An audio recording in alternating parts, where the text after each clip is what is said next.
À la fin de cette vidéo, tu comprendras comment le silence, la concentration et l'exécution peuvent transformer ton état d'esprit et t'offrir un plus grand contrôle personnel. Selon une étude publiée à l'université de Harvard, les personnes qui pratiquent l'introspection consciente ont jusqu'à 30% de chances en plus de prendre des décisions justes sous pression. Il ne s'agit pas d'une statistique abstraite.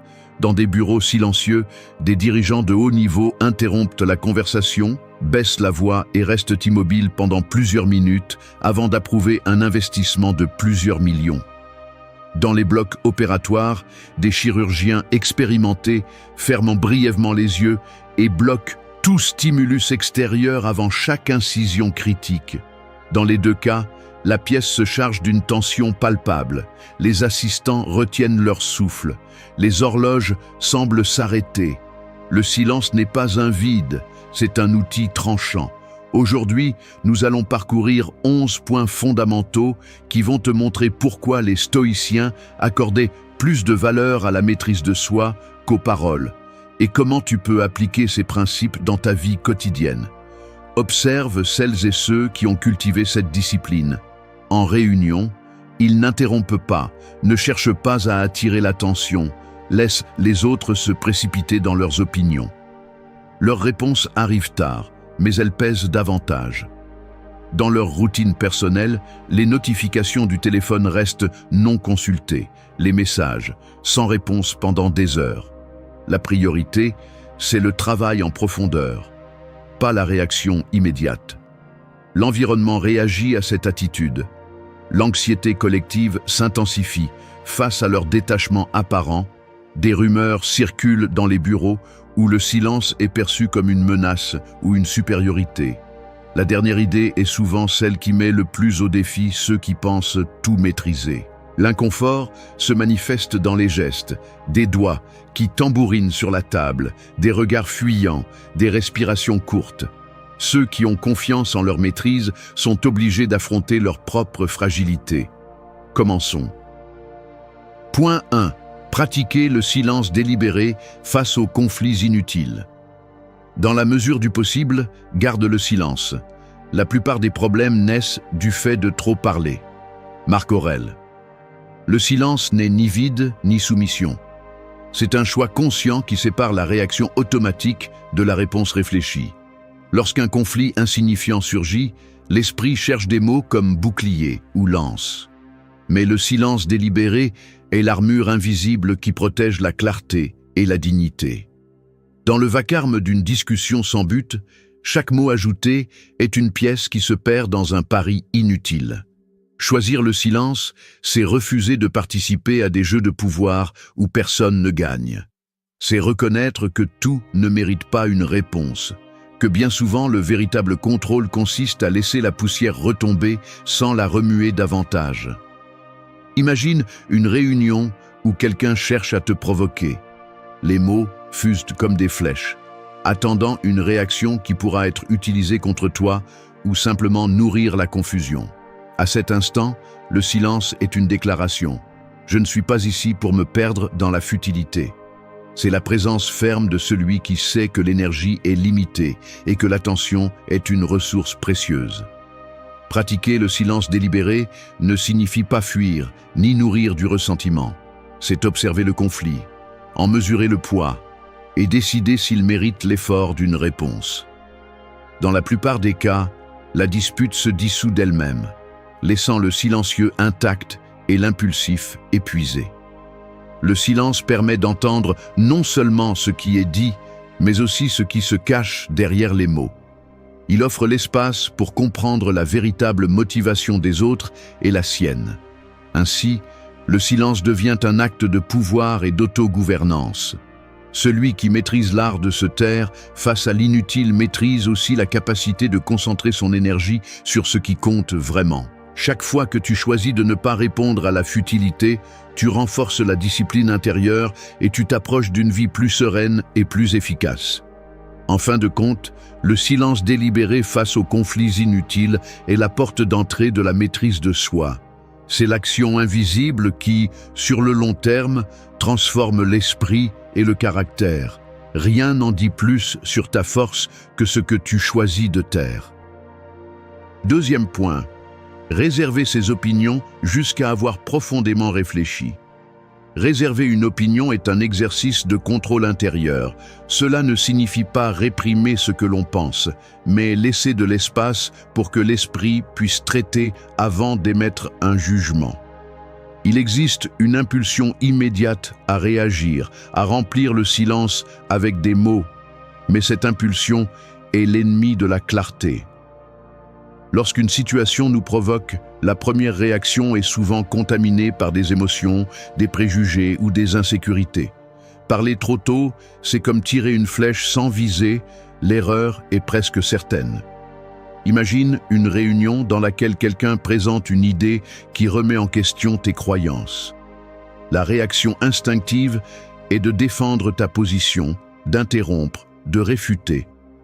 Cependant, si tu choisis le silence et écoutes jusqu'au bout, tu t'accordes le temps d'observer non seulement les mots de l'autre, mais aussi tes propres émotions.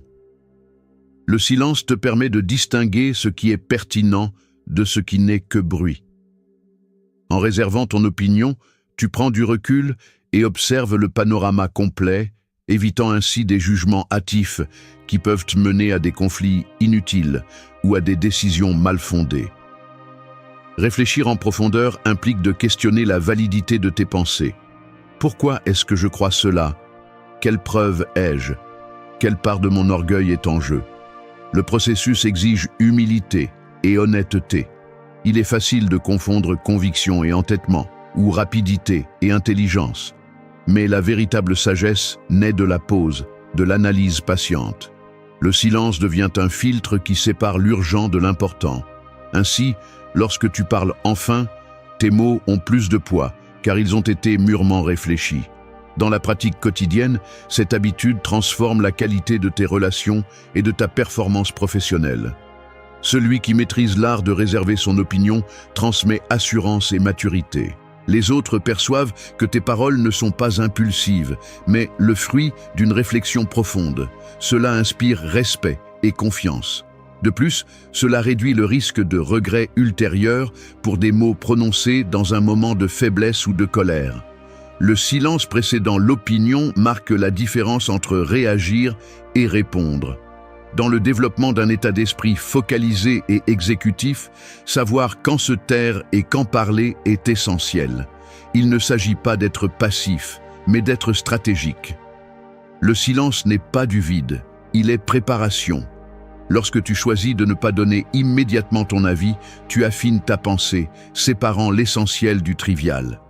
Cela te permet d'agir avec plus de précision et moins de distraction, alignant tes actions sur tes valeurs plutôt que sur tes impulsions. Le contrôle de l'opinion est aussi une forme de discipline. Tout ne mérite pas une réponse et toute réaction n'a pas besoin d'être exprimée. Apprendre à attendre, à laisser les émotions retomber, renforce le caractère et protège l'énergie mentale pour ce qui compte vraiment. Dans un monde saturé d'opinions rapides et superficielles, celui qui se réserve et réfléchit se distingue par sa profondeur et sa solidité. Réserver ses opinions jusqu'à avoir profondément réfléchi est un acte de pouvoir personnel. Non seulement cela te protège des erreurs, mais cela multiplie l'impact de tes paroles et de tes actions. Le silence, bien utilisé, est le début de toute exécution efficace. Seul celui qui pense avant de parler peut diriger sa vie avec concentration et fermeté. Point 3. Observer avant de réagir dans les conversations difficiles. On te lance une provocation.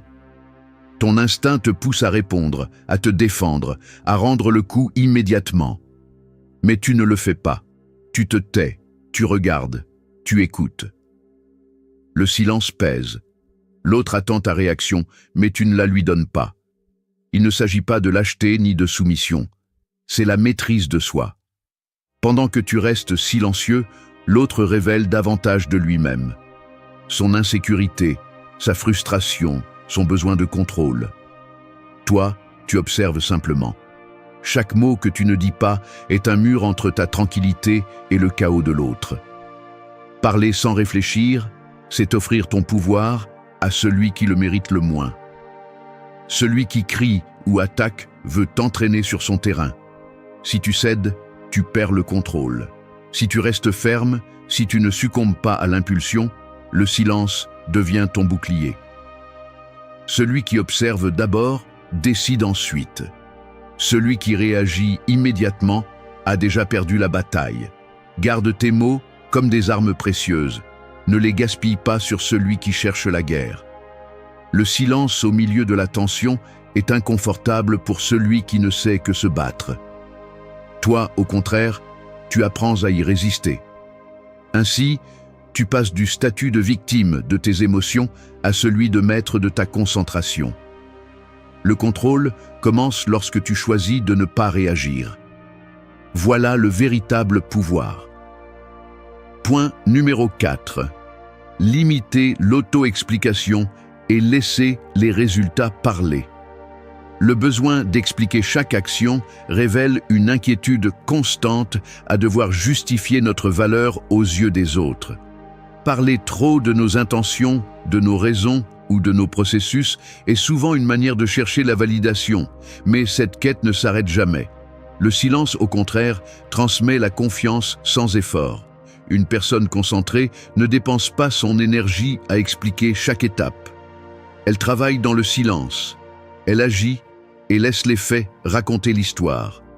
Ce comportement suscite le respect parce qu'il démontre la maîtrise de soi et la clarté du but.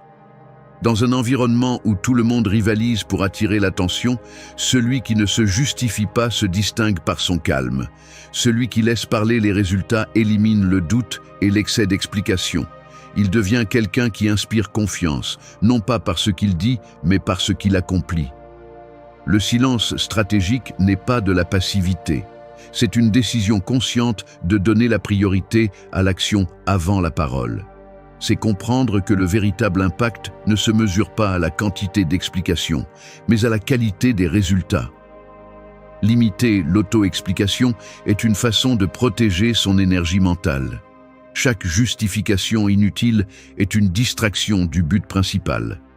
La concentration vient du fait de savoir quand parler et, surtout, quand se taire. Agir d'abord, parler ensuite. Si le travail est bien fait, il n'y a rien à ajouter.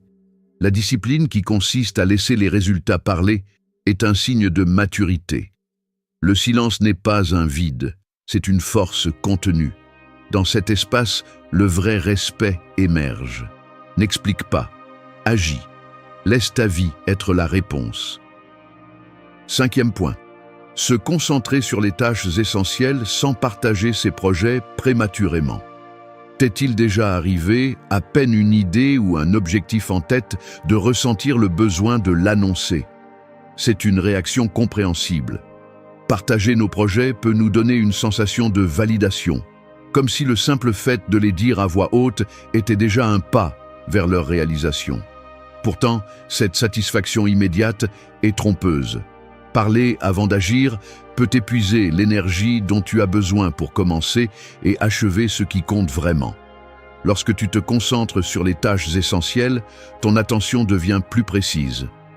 Le bruit extérieur diminue et ton esprit trouve de la clarté. En revanche, lorsque tu partages tes projets trop tôt, tu ouvres la porte aux opinions, aux jugements et aux attentes qui peuvent t'éloigner de ton objectif initial. Combien de fois une critique ou un commentaire déplacé t'a-t-il fait douter de toi-même, voire abandonner un but avant même d'avoir essayé? Pense à ces moments où tu as accompli quelque chose d'important. Quelle place le silence a-t-il eu dans ton parcours?